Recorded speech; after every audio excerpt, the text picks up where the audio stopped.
Hello, and welcome to today's webinar. I'm Stu Borman, Contributing Senior Editor at CNEN Media Group, and I will be moderating today's event. This webinar on practical UHPLC, selectivity and rapid method development, method translations, and UHPLC instrument transfers is being sponsored by MacMod Analytical.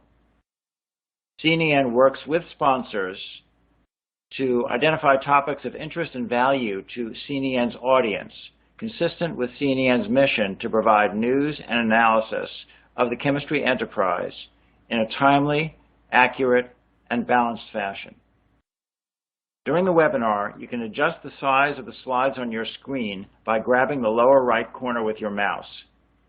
If you need technical assistance, please look at the Help widget at the bottom of the screen or type your query into the Q&A box.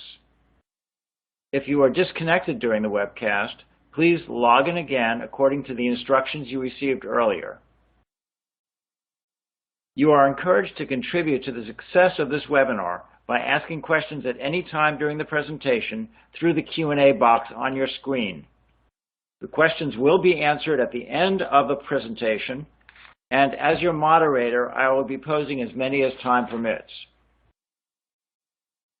Please note that CNEN does not endorse any company, products, or services that may be mentioned in the webinars, and that each webinar will be archived at CNEN Online after the live webcast. The presentation today is being sponsored by MacMod Analytical. MacMod's mission statement is Smarter Chromatography. Smarter chromatography means that the company partners with you to recommend HPLC or UHPLC products and to offer innovative solutions to complex problems. MacMod Analytical uses advanced state-of-the-art analytical software to match its product portfolio with your separation needs. It leverages its 30-plus years of experience in the LC column business, its technical expertise, and its manufacturing network to help you solve your toughest application problems. And it provides up-to-date and accurate technical catalogs and reports from industry-leading separation scientists to keep you informed of new technologies. During the presentation today, we will hear from Alan P. McEwen, Business Development Director at Advanced Chromatography Technologies Limited. Alan earned a PhD in analytical chemistry from the University of Nottingham, UK. His postdoctoral studies involved the development of novel stationary phases and their design and chromatographic performance for use in pharmaceutical applications of HPLC, micro-HPLC, and capillary electrochromatography. He began his career at AstraZeneca, UK, where he contributed individually to and supervised drug substance and formulated product delivery projects, chromatographic method development, and separation science technology innovation. Alan then moved to Pfizer UK, where he became team leader for chromatography projects in the Analytical Research and Development Group for Pfizer's small molecule portfolio. He has written and published articles and book chapters on separation science, chromatography, and genotoxic impurities. Alan is a fellow of the Royal Society of Chemistry and a chartered chemist. I will now hand the mic over to Alan McEwen. Okay, so thank you very much for that kind introduction and welcome everybody today to this webinar. This is a webinar that is a combination of a couple of different presentations and information that I have around UHPLC. This is titled Practical UHPLC because I hope that it's going to be useful practically to all of you when you're doing your analyses in your lab. I touch on a couple of different topics for this particular webinar, including selectivity and how it can be useful for method development, how we can speed up method development, method translations, that's moving methods between different column dimensions, and also instrument transfers. And that means using the same method but on multiple different vendor instrument platforms. How can we get exactly the same chromatography, the same selectivity, when we move isocratic and gradient methods between different vendor platforms? And there are ways we can do that quantitatively. I'm going to discuss that today.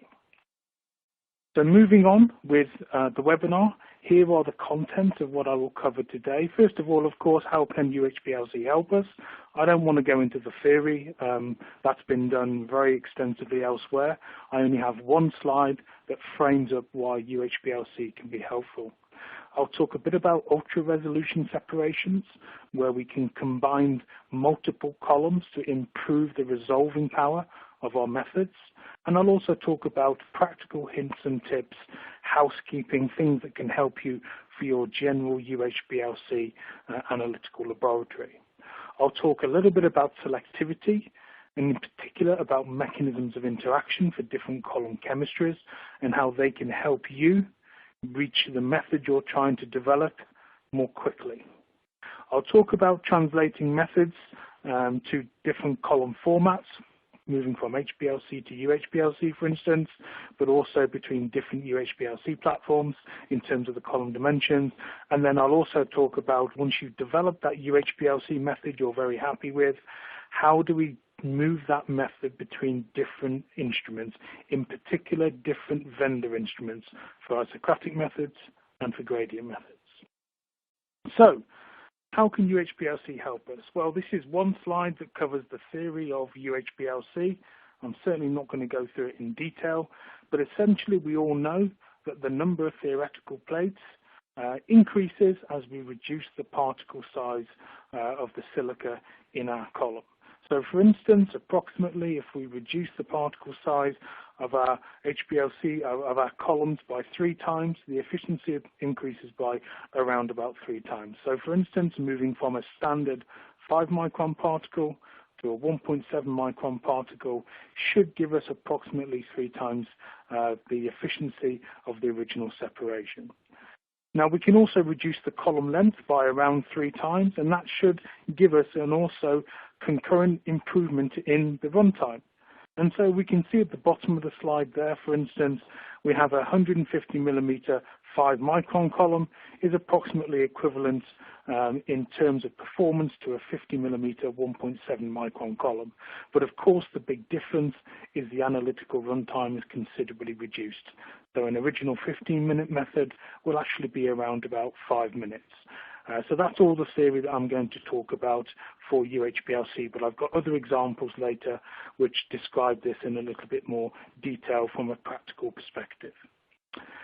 So how can UHPLC help us? There are lots of different benefits and advantages that UHPLC can offer over the traditional HPLC technique. Of course, as I mentioned, there's speed of analysis, there's an improvement in resolution, and there's also ultra high resolution, where we can use the resolving power of the high pressure systems to give us really quite high peak capacities, particularly in gradient analysis. And then of course there's the increased productivity angle as well. So that is the number of samples per unit time, or the time that it takes to develop new methods. So if we look at point 1 and 2 first, which is the speed and higher resolution angle, we can see on the slide here a typical simple separation. This is on a HPLC-based column, 150 by 4.6 millimeter, 5 micron, and this is a gradient analysis, so we're quoting peak capacity values here. And you can see that approximately 25-minute runtime. Now we can translate that method down to a 50 by 3 millimeter 1.7 micron column, and you can see that we benefit from the improvement in speeds. So now we have a method that is under 5 minutes versus a method that was 25 minutes with similar peak capacity values, similar resolving power. So UHPLC is offering us the ability to analyze samples much more quickly. Of course, you can see the pressures are quite different there. So now we have a pressure value of around 500 bar compared to the original HPLC analysis, which was around 80 bar. But also we can use UHPLC in terms of resolution. So instead of having a 50 by 3 millimeter column, we've now translated the method using a 100 by 3 millimeter column. So we have a slightly longer, well, we have a doubly long column length. Of course, the performance of the separation in terms of resolution is higher. And in fact, if we look at, for instance, the peaks 1 and 2, you can see here that on the original HPLC method, we have resolution value of 7.8. With the UHPLC method at 100 mil, we have a resolution value of 11.1. So there is an obvious increase in the resolving power. And later in the chromatogram, we can see again peaks 8 and 9, the peak pair 8 and 9. We can see original HPLC resolution of 8.2. And then with the 100 by 3 millimeter format, we have a resolution value of 10.3. So UHPLC is offering us the ability to go very fast, or it's offering us the ability to go with improved resolution. Now, how can we use this practically? Well, there's lots of different ways that we can use this, and on the screen now is the analysis of echinacea, and a natural product. And we can see this is using a solid core type column, an ACE Ultra Core Super C18, and you can see some of the conditions for the method on the right hand side. So this is using a 150 by 3 millimeter column dimension, 2.5 micron particle size. We can see the gradient time is 20 minutes, the flow rate is 0.43 mils per minute, pressure around about 130 bar. Now we can translate this method to a longer column. We can put together 2 columns, so we can have an effective bed length of 300 millimeters. But to do that, we must make sure that the selectivity stays the same. So the equation that's on the screen, Tg1 F1 over Vm1, must equal Tg2 F2 over Vm2. We have to balance both sides of the equation. So if Vm2 is increasing in size, that's the column volume, because we are coupling together 2 columns, then we have to change the gradient time to keep the product of the equation the same. So when we put together 2 columns, we can see now the gradient time has changed. It's now 40 minutes, but we have an effective column length of 300 millimeters. And if we look at the detail of the chromatogram, we can see the resolution value for the peak pair that I picked out in the original single column format was 1.2. In the dual column format, it's now 1.68. We have a higher resolution. And if you look at the peak capacity values, which is the accurate way to measure the number of peaks per unit time in gradient chromatography, we started with 513 and now we're at 682. And of course, we can put another column together. So now we have an effective column length of 450 millimeters. And again, we've got to adjust the equation. We changed Tg because we've increased Vm. And we can see that we have a gradient time of around 60 minutes, so that the selectivity stays exactly the same. The column volume is now 3 times longer. And we can see the resolution of the peaks that I've picked out is 2.06 with a peak capacity of over 900. And if we zoom in to look at the detail of what this has actually done to the chromatography, I've aligned the chromatograms here so we can see the same part of the chromatogram. You can see at the top we have the single column, in the center we have the 2 columns coupled together, and at the bottom we have 3 columns coupled together. And you can see how we're getting increased detail. We're seeing more information with the 3 columns, more peaks have been resolved compared to the single column format. So we're using UHPLC and column translation to get us the improved detail of the smaller peaks that are in this particular sample. What about productivity? How can we improve productivity? Well, at the top chromatogram here is the HPLC separation. This is for some peptides, gradient analysis, and we can see here that at the bottom chromatogram, we've accurately translated that method to a UHPLC format using a 50 by 3 millimeter column, 1.7 micron particle size, and we have an 85% reduction in the runtime and solvent use. But most importantly, what you can see here is the chromatography is identical to the original separation. So we've quantitatively transferred from the HPLC version, the 154.6 millimeter column, to the 50 by 3 millimeter column using the appropriate equations. And if we look at the critical pair in the chromatogram, that's the peaks that are most closely alluding to each other. You can see that the resolution between peaks 2 and 3 is 3.1 in the HPLC chromatogram and is 3.0 in the UHPLC chromatogram. So we very accurately and successfully translated the chromatography. Now we actually have a free tool, it's called the ACE LC Translator tool, which is available to do these type of translations, and that is freely available to download on the MapMod website. So how can UHPLC help us with faster method development times? Well, what I'll go through here is a typical method development activity. So if we consider a 6-column 2-solvent screening experiment. So this will be a typical method development activity where we will inject the samples on 6 different columns that have different mechanisms of interaction, and also with 2 different solvent systems, for example, methanol and acetonitrile. What is the total runtime in HPLC mode? What is the total runtime in UHPLC mode? So if we look at the sequence that we use, this is a standard sequence that many of you will use in your lab. For instance, we have there the first injection is equilibration of the column with the first solvent. We have a blank injection, then we do maybe 3 sample injections. Then we equilibrate with a second solvent, another blank injection, 3 sample injections, and then we have a wash. So if we look at the number of injections, so equilibration, samples, and washes, you can see it's described on the screen there for 1 column, and of course for when we do for 6 columns, there's 12 equilibration cycles, 48 sample cycles, and 6 column wash cycles. So if we calculate this for HPLC, so here we have a standard HPLC type separation. All of the conditions are listed on the slide. We can see that to do this total experiment of 6 columns, 2 solvents with the sequence I described would take around 57.5 hours, using just over 4 liters of solvents. If we consider a UHPLC format, so we have a 100 by 3 millimeter 2 micron column. This is the standard format that we use in our laboratory. So it's a relatively high resolution type general screening system. And we calculate the same data. We can see that we're down to 16 hours total runtime with solvent use of just over 1 liter. So you can see that UHPLC is offering 3.5 times faster method development time to screen those 2 key parameters, column selectivity and 2 different solvents. And also, of course, we're saving a considerable amount of solvent as well.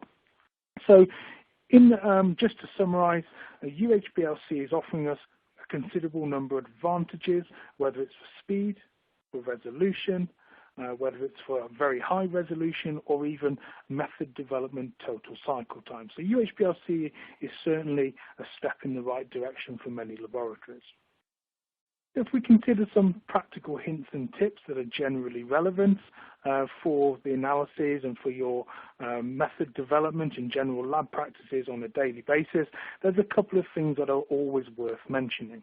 First of all, filtering your mobile phase. This is really important. UHPLC instruments are the Ferraris of the chromatography world, and as such, we have to treat them as a high-performing instrument.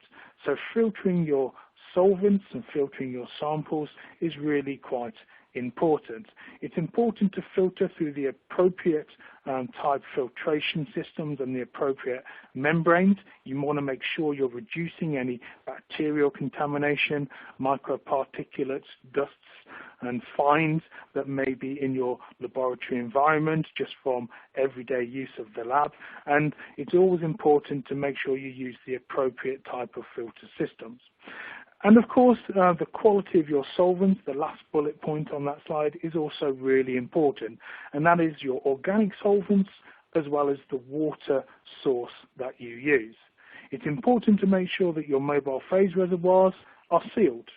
And this can be through using filters on the tops of the caps, as you can see on the left-hand picture. We've got there 0.45 micron syringe filters. This allows a free movement to make sure there's no pressure differential between the Duran or your container and the outside environment. And then in the center there, you have one particular product type, which is quite useful, which is what we use in our lab. And then also, it's also worth thinking about how you seal your waste containers. You don't want the volatile organics to be released into your laboratory environment. And of course, in your mobile phase Durans, you don't want, ideally, to lose any volatile additives, particularly for LCMS type work.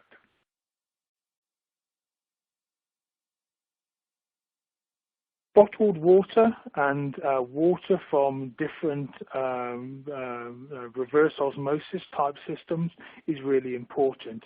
You need to use very high grade water. Now this was some work this was an experience we had a few years ago now, where we found we were getting very noisy peaks in our analysis, and we could not figure out where the contamination came from. What we actually came back to when we did root cause analysis and we looked at every unit operation of our analysis, we realized we actually had a batch of contaminated water. Even though this was HPLC grade, high quality water, you can see there very clearly when you filter, there was a discoloration indicating there was something either from the purification process of the water or the bottling or the container itself. So the contaminant can come from a variety of different places in your overall analytical workflow. For solvents, it's always worth using the highest grade that you can afford. If you can afford LCMS grade or far UV high quality, of course it should be at least gradient grade solvents, whether it's methanol or acetonitrile. And again, here you can see on the slide, this was some work we did a little while ago comparing different vendors and the solvents, and you can see some of the solvents really do give quite a high response under gradient conditions, indicating potential contaminants within the actual solvents themselves. And of course, if you're doing LCMS type work, which I know many of you will be doing, then this is even more important because the MS tends to be a more sensitive detector, particularly if you're in full scan mode, then you'll start to see a variety of different components which will affect potentially the ionization of your analytes and the ionization efficiency of those analytes, but it will also affect your sensitivity, your response, and suddenly peaks can be disappearing that you normally see. And of course, that's not ideal. So what about selectivity and how can we use that in UHPLC? So this is a small bit of theory that's important for this particular section. So this is the resolution equation, and when we look at this equation we can see it has three components: an efficiency component, a selectivity component and a retention component, and the RS here is resolution. Of course, what we're trying to do is resolve compounds from each other. This is normally the goal of why you're performing liquid chromatography. Now we can see from the graphical representation of this equation that alpha or selectivity is very powerful with respect to resolution on the y-axis. It's the most powerful term in this equation. So any parameters that can help us maximize selectivity are important for method development because maximizing alpha means we're maximizing resolution of our components. Now, when you look at different factors that affect selectivity, you can see here from this slide, this is from a separate talk that I do that deals with most of these parameters in details, but I've just abbreviated it for here today. You can see that these parameters are in list format. So they go from the top of the list, such as column stationary phase, the type of organic modifier, and the pH, which are the most powerful parameters that affect alpha, down to parameters which have a smaller influence on selectivity, such as buffer selection, buffer concentration, and so on. On the right-hand side of the slide, you have gradient separations, and of course the parameters on the left are just important for gradient analysis, but we've got some other parameters specific for gradient elution chromatography there. Now, stationary phase chemistry, or more importantly, the mechanisms of interaction, are really important parameter for us to consider to maximize selectivity. So the types of chemistries that we use for our separations can really help us in our method development. Now, the types of columns that are available, there are many different types of chemistries, and we have traditional chemistries, as I've listed there. For instance, we've got C18, the most popular chemistry used across multiple application areas. We have other alkyl chains such as C8 and C4, and then we have different types of functionality, cyano and aromatic phases such as phenol. Now, with the ACE portfolio, we've designed novel chemistries that maximize selectivity by giving multiple mechanisms of interaction. So we have a C18 aromatic, we have a C18 pentafluorophenol, a polar embedded C18 amide, and so on. These chemistries have been designed specifically to give different selectivity to each other. So they should maximize the selectivity in your method development activities. This helps you resolve compounds from each other, and they're a very powerful tool for you to use in your method development.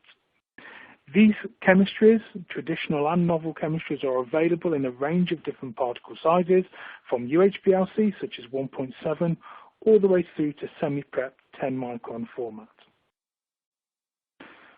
Now, the chemistries themselves are a combination of the very popular C18 chemistry, which is very stable, highly reproducible, together with the additional functionality to give us different mechanisms of interaction. And I've just shown these structures here to highlight those novel chemistries. So we have the C18AR, the PFP, the stable cyano column, the polar embedded C18 amides, and then we have the high pH stable super C18. All of these give you an option for different selectivity regard to standard C18 for method development.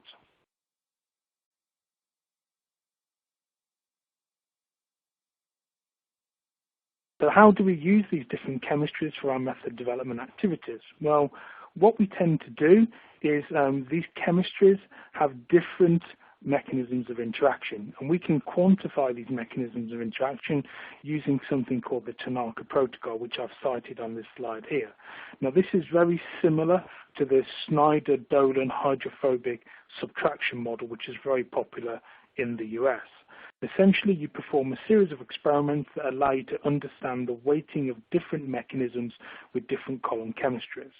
And as we can see here, for instance, if we look at C18, it is dominated by hydrophobic interactions, which of course we would expect. It's an alkyl chain that is 18 carbons long, it's lipophilic, and the main mechanism of interaction is hydrophobic interactions. You can see, of course, for a standard C18s, there's no pi system interactions because, of course, there's no aromaticity to a C18 phase. There's no dipole-dipole interactions because there's no polarizable functionality. There's a very small amount of hydrogen bonding on C18 columns. This is due to the silica surface.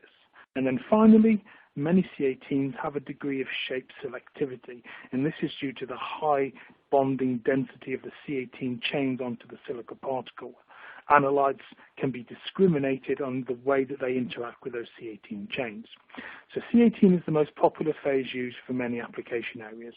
But of course, if you have other mechanisms of interaction, it helps you maximize selectivity and therefore resolution of your compounds.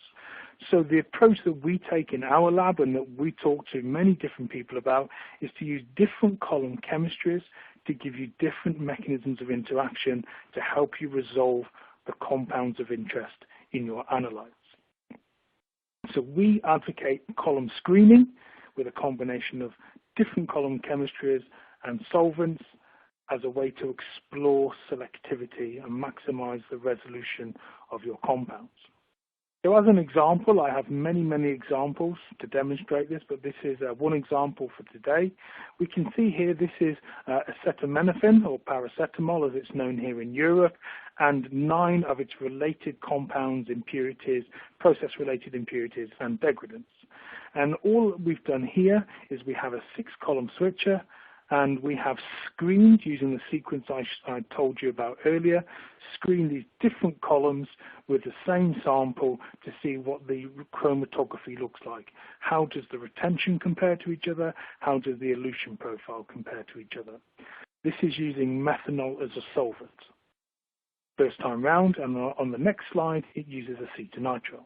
So here we can see at the top we have the C18, the AR, the PFP, the super, the pole embedded, and the stable cyano, top to bottom. And what I've done is ringed in red the areas of coelution. If we count up the number of peaks that are separated from out of the 10, we can see actually that we've got two options at the bottom, the polar embedded C18 amide and the stable cyano phase of giving us 10 compounds, 10 analytes separated from each other. So from this standard screen, we can see there we have two options where we don't need to do any further method development.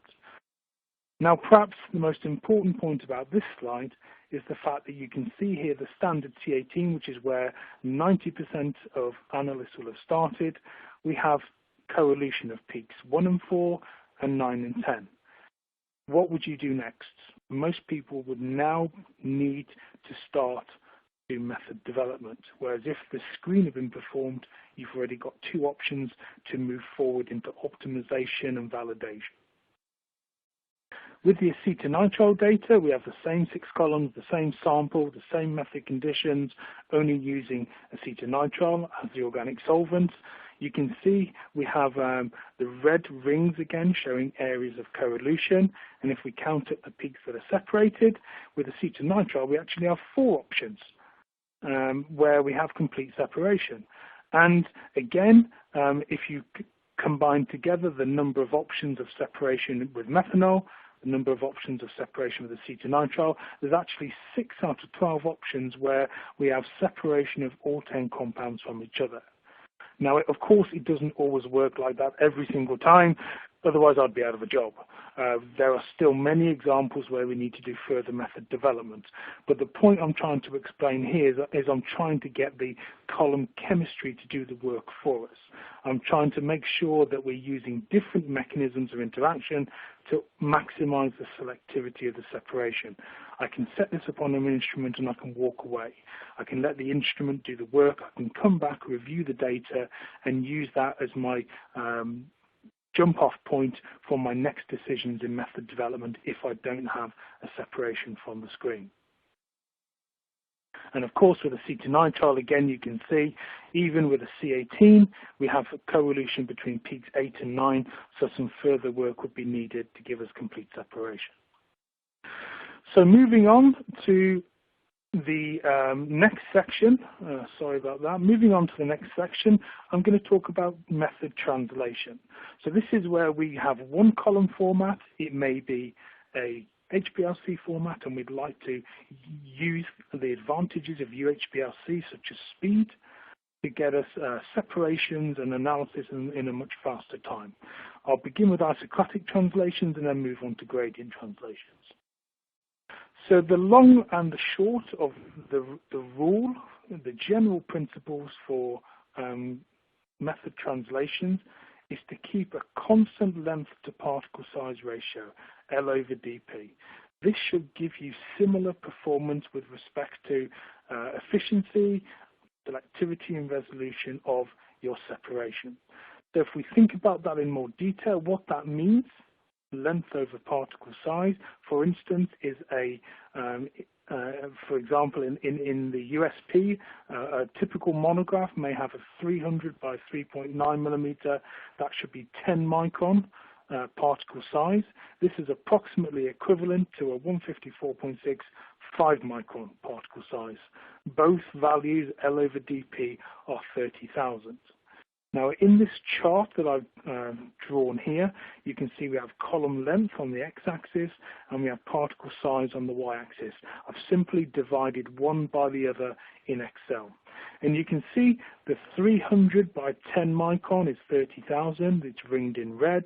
The 150 by 5 micron is 30,000. And actually 75 by 2.5 micron is also 30,000. All three of those options would give us approximately similar performance for our separations. So how do we translate the other aspects of our method? So here is a very simple process. We need to scale our injection volume for the new column format. We scale the flow rate, and there's two options there depending on if you're changing the particle size or not. And we can also approximate the new runtime, and we can approximate the back pressure of the new method as well.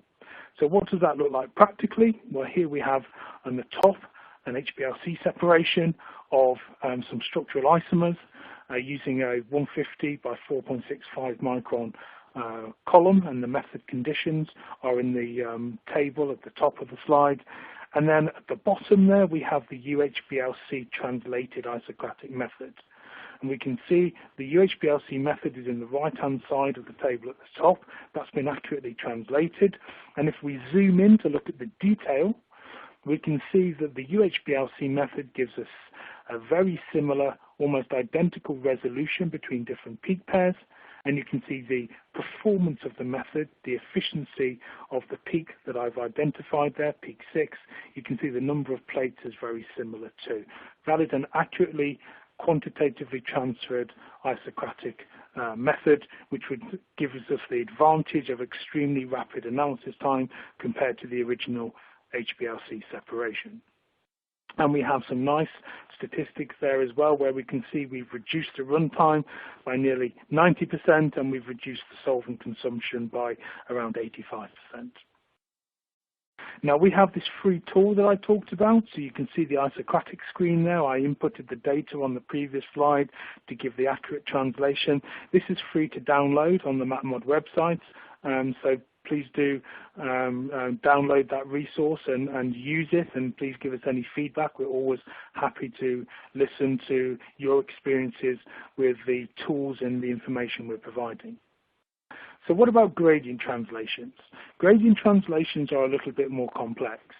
So we have a lot of similarity in the steps for translating a gradient. For instance, we have a calculation of column volume, which is because of making sure that the gradient sectors are the same.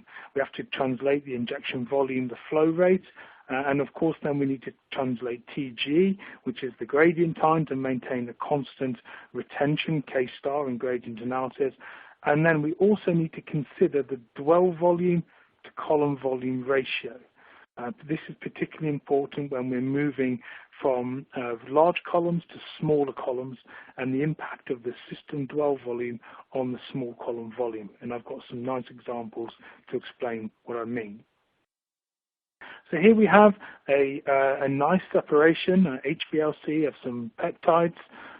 Gradient analysis, there's the HPLC method listed on the screen with 6 components, and we can see the translated methods using a 50 by 3 millimeter 1.7 micron column. You can see the zoom in there, where we have the resolution between the critical pair is 3.1 in the original HPLC chromatogram and 2.8 in the UHPLC format. And we have the nice figures and values to demonstrate there a large reduction in analysis time and a large reduction in solvent consumption. Now, one of the key things about translating gradients is correcting for the dwell volume to column volume ratio. Now, here's a little bit of theory on this slide, and the reason why we need to account for this is to give us the most accurate gradient translations. This is particularly important when we have very small column volumes, such as the 50 by 3 millimeter or 50 by 2.1 millimeter column, and we're using it on a larger dwell volume system.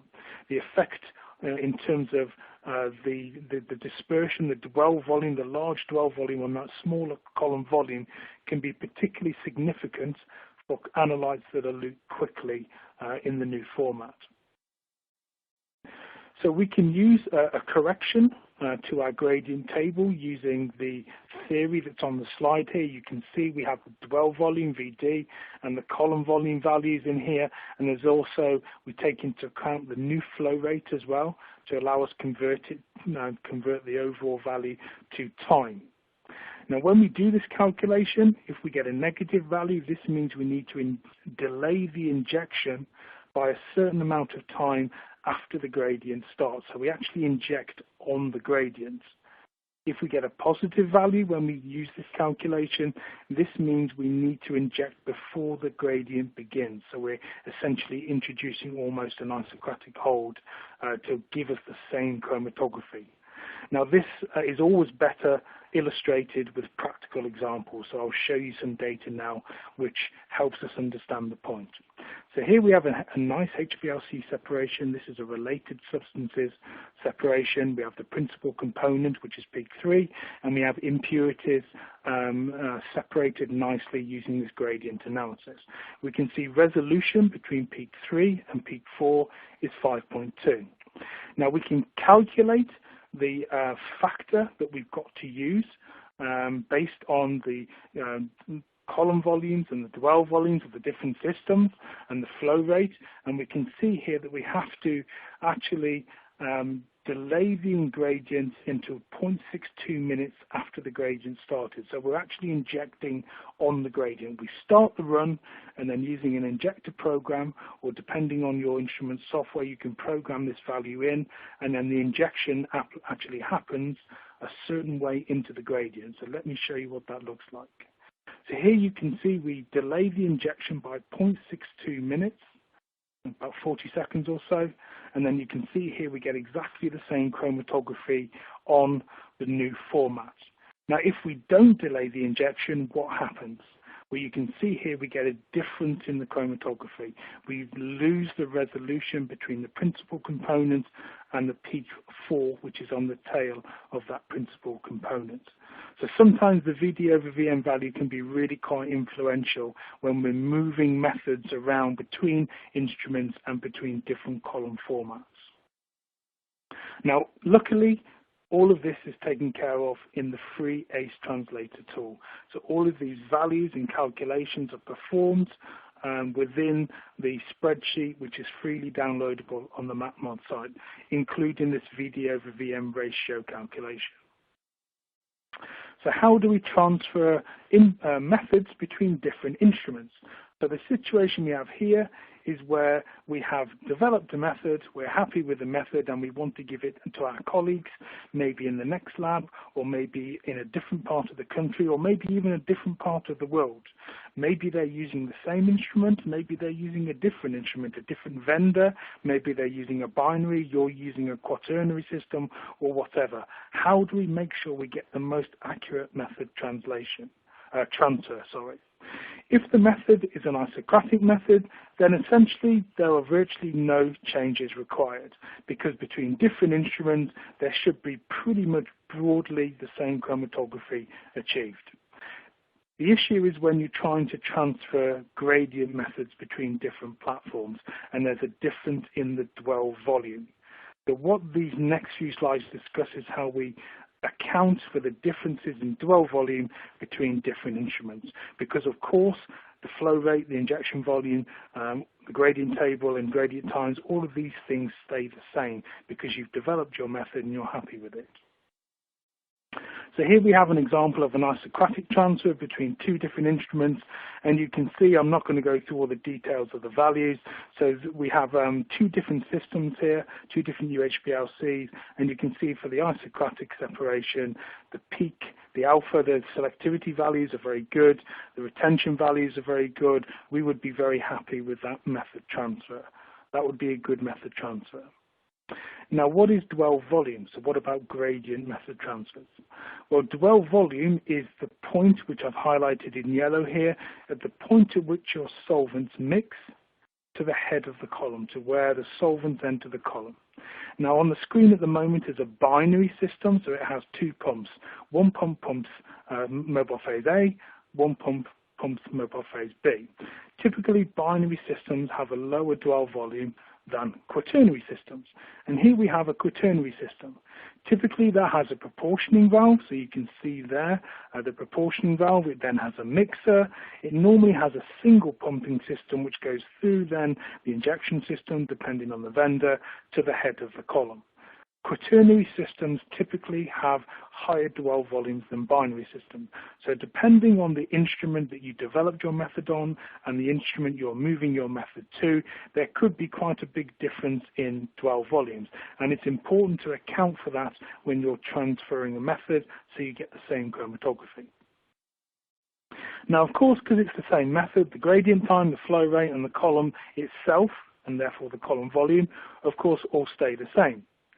If we want to account for the dwell volume to column volume ratio, then the complicated equation I showed you earlier actually simplifies very nicely to essentially the difference in dwell volume between the different systems divided by the flow rate to give us a value in minutes, which is what we need to adjust the gradient by to give us the same chromatography. If we get a negative value, we need to delay the injection, so we actually inject onto the gradient. If we get a positive value, then we essentially introduce an isocratic hold. So what does that look like for the actual gradient table itself? So this first example is a small column on a high dwell volume system. And so the dwell volume itself is artificially too big. So what we actually do is we start the injection, start the run, the gradient table begins, but the injection actually happens a portion of time later. This then allows us to get the same separation.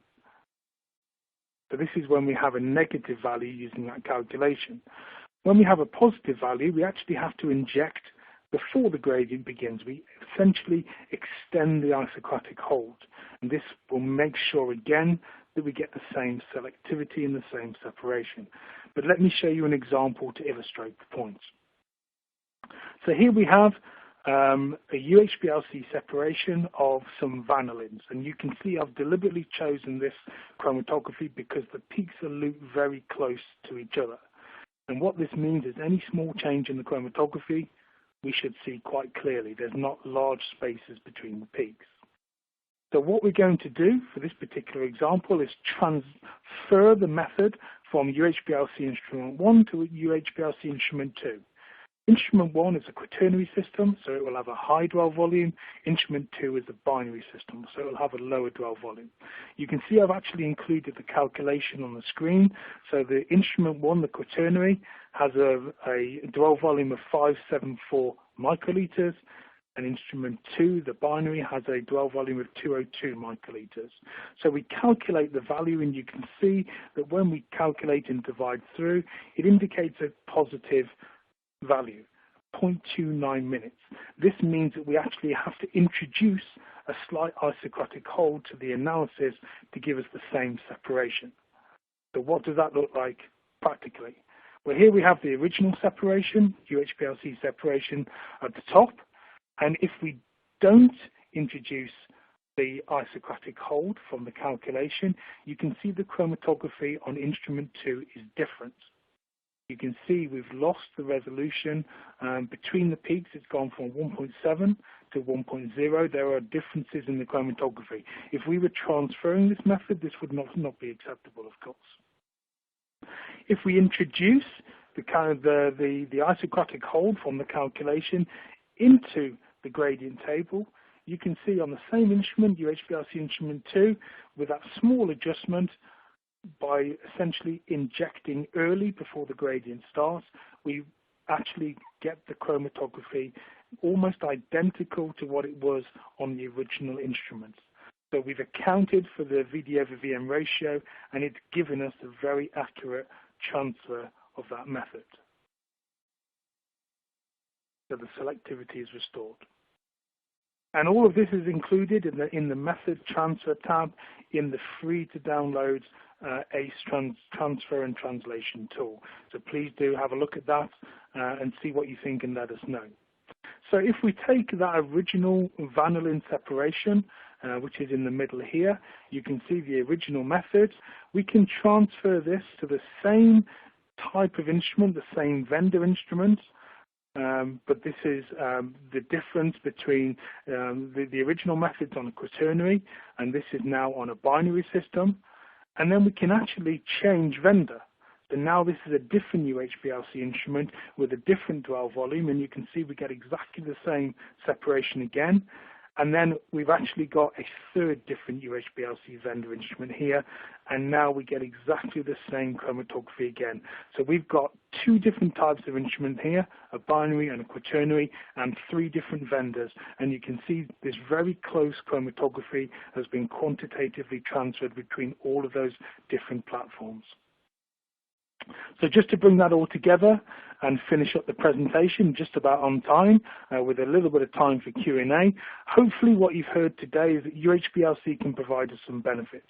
We can enjoy the speed of UHPLC, we can enjoy the increased resolution, and we can even perform these high resolution separations with column coupling using the equations that I showed you to get the same selectivity but with much higher resolution values and peak capacity values. I talked a bit about stationary phase selectivity, using those different mechanisms of interaction to maximize selectivity, which will maximize the resolution between our analytes. And of course, that's not exclusive for UHPLC.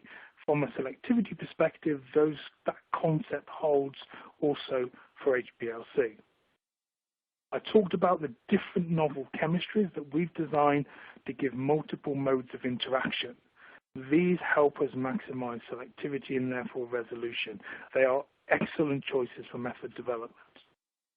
I talked a bit about translation of methods, where we move methods between different column formats. And for isocratic analysis, it's straightforward. For gradient, we've got to consider the gradient time translation, and also, of course, correct for the dwell volume between different instruments. And that's particularly important between quaternary instruments and binary instruments, and also between different vendor instruments, because of course the dwell volumes due to the different engineering are likely to be different. I talked about how we can transfer methods between different instruments as well, and how we can do that quantitatively if we use some of the guidance that I've described in this talk and some of the equations I've also described in this talk. And I've highlighted the use of this translator tool, which you can use yourself to plug your different values in, and it will do translation and transfer for you automatically. And we've now had this available for quite a long time. We did an extensive beta test, and it gives very, very accurate quantitative values, and it's free to download. There's a whole host of other useful resources as well, things that I've touched on within the presentation. So if we start at the top, we've got the translation tool and the help file that goes with it. We've got a series of knowledge notes. So for instance, if you're sat there thinking, well, I don't know what my dwell volume is, how can I determine it so that I can use it for these calculations? We've got a very nice knowledge note which tells you in very simple terms how to determine your system dwell volume for gradient analysis. We've got a couple of other nice knowledge notes in there. For instance, we've got one on determining extra column dispersion and extra column volume. We've got one on gradient method translation as well. And then moving down, we've got a very nice brochure on method development and describing different kits and formats, particularly for the novel chemistries that are available. And all of these resources are available for you to download at mac-mod.com. Or you can email the guys at MacMod, info@mac-mod.com, and they'll be able to help you with any questions or queries that you have. So with that, I'd like to say thank you for listening today. I hope you found it useful. But before you go, I have a couple of polls which I'd like to run. So this first poll here, if you could please just click one of the boxes here and press submit. This is useful for us because it helps us understand a little bit more about the type of challenges that you are facing in your labs, about the things that interest you, and helps us tailor the content to make sure we're talking about the relevant subjects that you want to hear about that help you with your challenges in your lab every single day. So I'm just going to leave that on the screen just for a few moments more, so that you can please click one of the radio buttons and then click submit, so that we can understand what interests you. That's the first poll. There's only one more poll, and then we'll be able to wrap up the webinar. So the second poll, if you could please also click one of the two buttons, to give us some feedback on the webinar. I covered a number of different topics today, quite a few different topics, 4 or 5 quite meaty topics that I mashed together into this talk. I touched on them just to give you a flavor of some of the ways that I think that you could use some of this information to help you in your analysis day to day in your lab, some of the tools that are available, some of the concepts and things to think about, selectivity and so on. That would be great if you could please click one of those buttons. It really helps us. We want to make sure that we're talking about the topics that you want to hear about, answering the questions that you have in your lab with your analysis. That's the best way that we can help you with the things that you deal with every day. So with that, I'm going to leave this last poll just here for a few moments longer. I'm now going to be quiet and pass back to the moderator so that we can begin the Q&A section. So thank you again for listening. I hope you have a great afternoon, and we'll start to work through the questions in a moment or two. Thank you. Thank you, Alan. Stu Borman back here, and we do have a few questions. The first question for you, Alan, is do you have any UHPLC solutions for peptides or proteins? Hello. So one of the examples I showed was a peptide separation, a simple peptide separation using a C18 column, but you can also do something similar on some of the novel chemistries, the AR and the PFP as well. We have those available in UHPLC formats, 1.7 micron, 2 micron, and also HPLC 3 and 5 as well. Protein and analysis, we have a 300 angstrom particle, but the smallest particle size we go to is 3 micron. That's tend to be what we found that is most popular with a lot of our customers.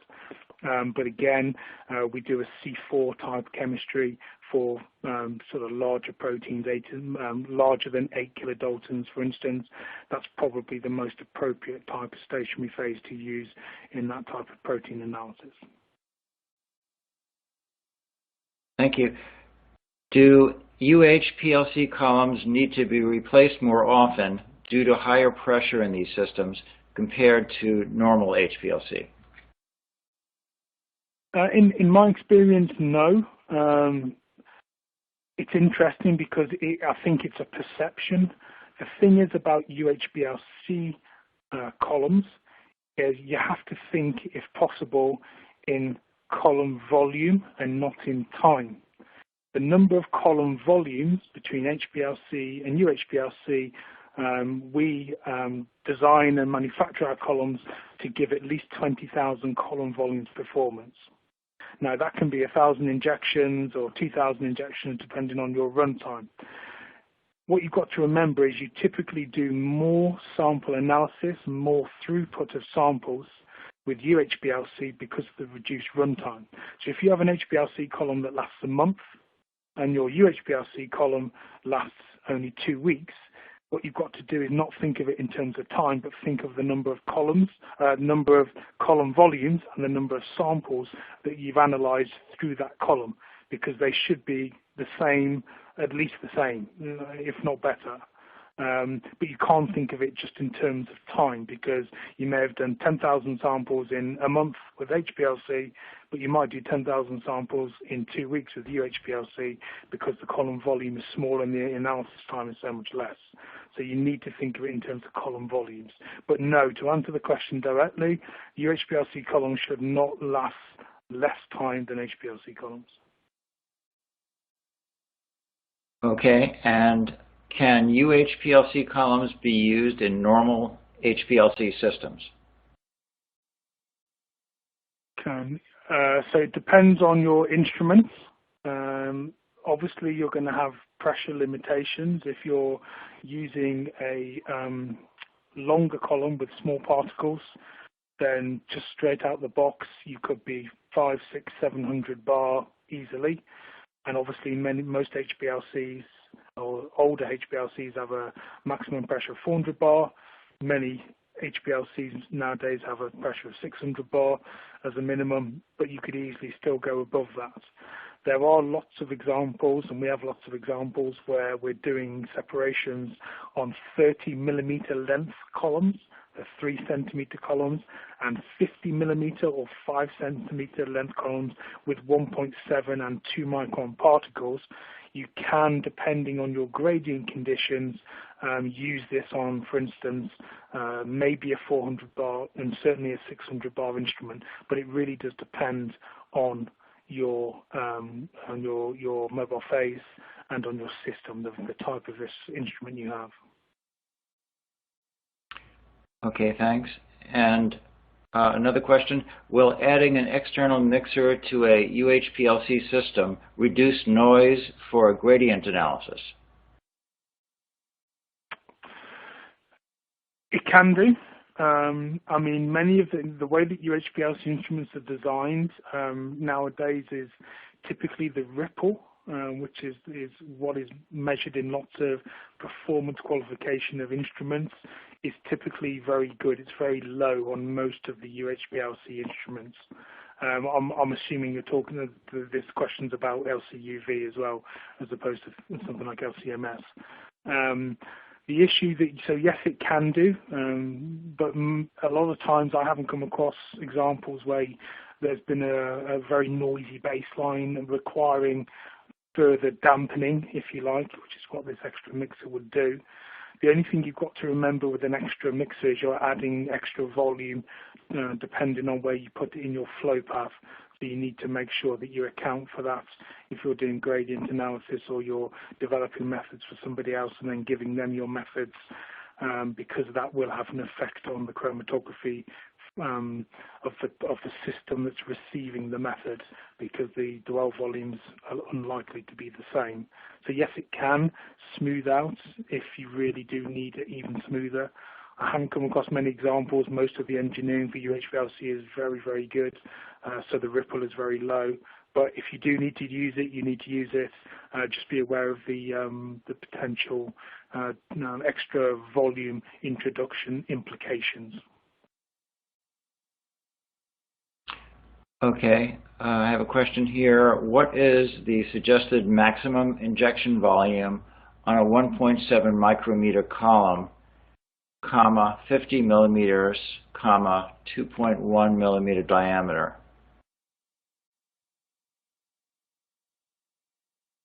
I mean, the general rules of thumb are, again, it's related to your column volume. So there are equations out there to help you calculate this, depending on the type of media, the type of silica particles that you're using, the surface area, it's relating to loading and so on. As a general rule of thumb, lots of people say that you shouldn't go above around about 4% or so of your column volume. So whatever the column volume is for that type of particle, or the type of particle you're thinking about, depends on the calculation that you do, depending on the column porosity, it needs to be around 3, 4, 5% maximum of the column volume. That's a general rule of thumb. Thanks. And I have very polar compounds. Do the ACE columns offer solutions to chromatograph these compounds? Yes. So in particular, the C18 PFP, the C18 amide, are designed for the retention of polar compounds, moderately polar compounds to reasonably polar compounds. I would certainly recommend those type of chemistries would be very, very useful as opposed to a standard C18. Okay, thank you. That's all the time we have. Thanks to Alan McCune for your presentation today. Thank you, participants, for joining us today. Be sure to check CNEN online or the print version of CNEN for information on upcoming editions of CNEN webinars. Thanks to On24 for technology and production services, and thanks to MacMod Analytical for the sponsorship that made this interactive webcast possible. For CNEN webinars, I'm Stu Borman. Goodbye for now.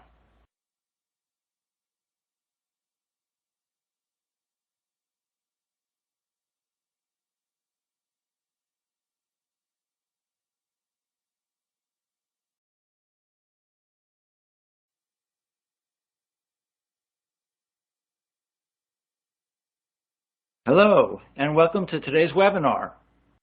I'm Stu Borman, Contributing Senior Editor at CNEN Media Group, and I will be moderating today's event.